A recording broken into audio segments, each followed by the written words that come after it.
మొదటిగా మనం నేర్చుకున్నాం దేవుని మందిరంలో ఏముంటుంది? సంతోషం ఉంటుంది. రెండవదిగా మనం నేర్చుకున్నాం దేవుని మందిరంలో ఏముంటుంది? సమాధానం ఉంటుంది.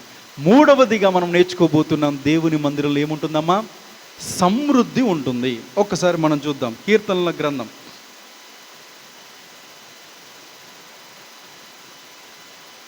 36వ కీర్తన 8వ వచనం.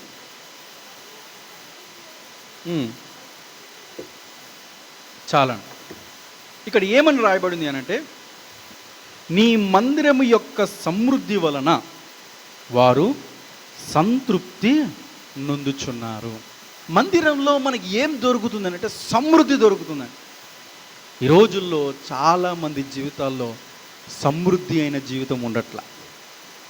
ఎవరినన్నా చూడండి, ఇదివరకు రోజుల్లోనంట పెద్దలు చెప్పేవారు, రే 4 రాళ్ళు వెనక్కేసుకోరా, 4 రాళ్ళు వెనక్కేసుకుంటే నువ్వు నీ కుటుంబము సంతోషంగా, లేకపోతే ఏ ఇబ్బంది వచ్చినా అవి ఉపయోగపడతాయిరా అని ఉండేవారు. ఇప్పుడు ఏం చేస్తున్నారో తెలుసా? 4 రాళ్ళు నిజంగా వెనక్కేసుకుంటున్నారు. ఏ రాళ్ళో తెలుసా అండి? అప్పు అనే రాళ్ళు. ఏ రాళ్ళమ్మా? అప్పు అని. ఎవరిని కదిపినా అప్పు, ఎవరిని కదిపినా అప్పు, ఎవరిని కదిపినా అప్పు. దేవుడేమో మీకు సమృద్ధిని ఇస్తానని దేవుడు అంటున్నాడు. కానీ మన జీవితాల్లో సమృద్ధిని చూడలేకపోతున్నాం. ఆధ్యాత్మిక జీవితంలో సమృద్ధి లేదు, వ్యక్తిత్వ జీవితంలో సమృద్ధి లేదు, ఆర్థికమైన జీవితంలో మనకి సమృద్ధి ఉండట్లేదు. ఎందుకు మనకి సమృద్ధి ఉండట్లేదో తెలుసా అండి? మన జీవితంలో 2 చాలా ప్రాముఖ్యమైన విషయాలు మనం ధ్యానిద్దాం. ఎందుకు మన జీవితంలో సమృద్ధి ఉండట్లేదంటే, మొదటిగా మనకు సంతృప్తి ఉండట్లేదు. ఏముండట్లేదమ్మా? సంతృప్తి ఉండట్లేదు. సంతృప్తి అయిన జీవితము గొప్ప లాభ సాధనం అని బైబిల్ సెలవిస్తుంది. సంతృప్తి ఉండట్లేదు, తృప్తి అనేది లేదు మన జీవితంలో. మన దేవుడు మనకంట గొప్ప ఆశీర్వాదాలు దేవుడు మనకి ఇస్తున్నాడండి. కానీ ఆశీర్వాదాన్ని తృప్తి కలిగి జీవితంగా మనం జీవించలేకపోతున్న కారణాన్ని బట్టి మన జీవితాలు సంతృప్తి అయిన జీవితాలు లేక అలానే ఉంటున్నాయి. కాబట్టి మన జీవితంలో సంతృప్తి ఉండాలి అని అంటే, సమృద్ధి ఉండాలి అని అంటే మన జీవితంలో ఏముండాలో తెలుసా అంటే? తృప్తి కలిగిన జీవితం. ఆనాడు హవ్వకు తృప్తి లేదు కాబట్టే ఉన్నదాన్ని అనుభవించుకోలేక లేని శాపాన్ని తెచ్చుకుంది.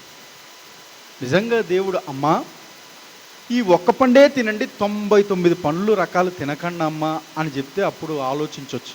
కానీ దేవుడు ఏం చెప్పాడంటే 99 రకాలు తినండి అమ్మా, ఆ ఒక్క పండు తినొద్దమ్మా అని దేవుడు చెప్తే, ఈ 99 రకాల పండ్ల మీద మనసు లేదంటే అవ్వగారికి ఆ ఒక్క పండు ఎందుకు తినొద్దన్నాడు, ఒక్క పండు ఎందుకు తినొద్దన్నాడు అని ఆలోచన పుట్టింది. ఉన్నదాన్ని బట్టి సంతోషిస్తుందా? ఉన్నదాన్ని బట్టి తృప్తి కలుగుతుందా? ఉన్నదాన్ని బట్టి నాకు దేవుడు ఇచ్చాడు అని ఆనందపడుతుందా? లేదు. లేని దాన్ని బట్టి ఎదురు చూస్తుంది. మన జీవితాల్లో కూడా ఇలానే జరుగుతుంది. ఉన్నదాన్ని బట్టి తృప్తిగా జీవించలేకపోతున్నాము కాబట్టి లేనిదాన్ని మనం ఆలోచిస్తూ ఆ లేనిదాన్ని తెచ్చుకునే ప్రయత్నం చేస్తూ ఉన్నదాన్ని పోగొట్టుకుంటున్నాం, లేని శాపాన్ని తెచ్చుకుంటున్నాం. కాబట్టి మన జీవితంలో సమృద్ధి ఉండటం లేదు. మన జీవితంలో సమృద్ధి ఉండాలంటే తృప్తి కలిగిన జీవితం మనము నేర్చుకోవాలి. రెండవదిగా, మందిరంలో సమృద్ధి ఉంటుందని దేవుడు చెప్తున్నాడు. మరి ఈ ఆర్థిక జీవితంలో మనకి సమృద్ధి కలగాలంటే బైబిల్ అద్భుతమైన బోధ చేస్తుందండి. ఆ విషయాలు మనం చదువుకుందాం. మలాకి గ్రంథం 3వ అధ్యాయం 8వ వచనం నుండి మనము చదువుదాం.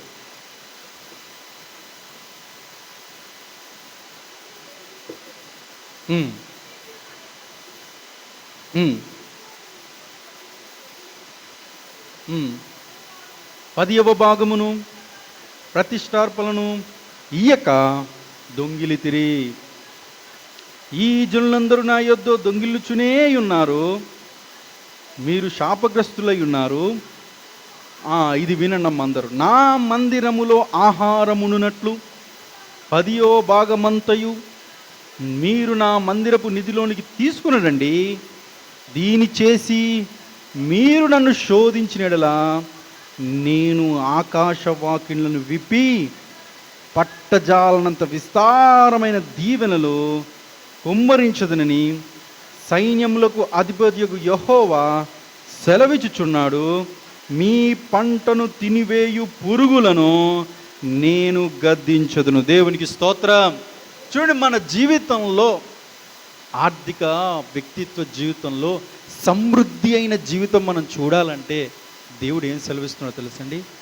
మందిరంలో మీరు దేవుడు మిమ్మలను ఆశీర్వదించిన కొలది మీ రాబడిలో 10వ భాగాన్ని మందిరానికి తీసుకున్నాడు.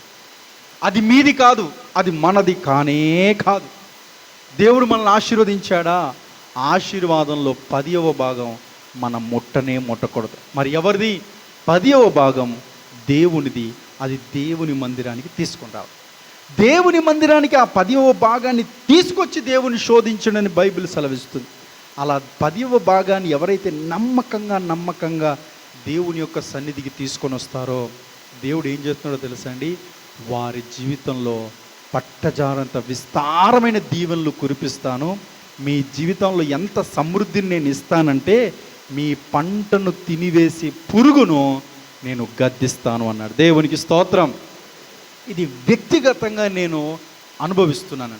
అనగా నా జీవితంలో రక్షించబడిన నాటి నుండి నేటి వరకు ఎప్పుడైతే 10వ భాగాన్ని నన్ను రక్షణలోకి నడిపించిన దైవజనుడు నేను ఇస్తున్నానో, దేవుడు నాకు అప్పు అనే మాట నా నోటి నుండి రానివ్వట్లేదు. దేవునికి స్తోత్రం.